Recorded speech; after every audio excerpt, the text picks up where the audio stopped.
আল্লাহ নিজের হাতে রমজান সাজাইছেন।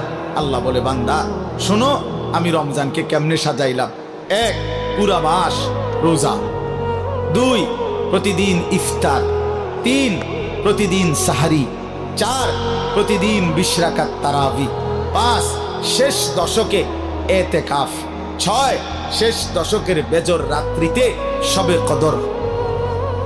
এরপরে 7, একটা নফল একটা ফরজের সমান।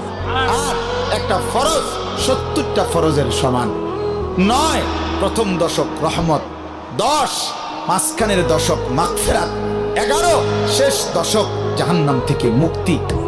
আল্লাহ বলেন, জান্নাতের দরজা খুলে দিলাম, জাহান্নামের দরজা বন্ধ করে দিলাম, সমস্ত শয়তানগুলোকে শেকলে বন্দী করে দিলাম, চারিদিক দিয়া গোলাইয়া সব গুছাইয়া বান্দা রাস্তা কেবল একটাই খোলা, দরজা কেবল একটাই খোলা।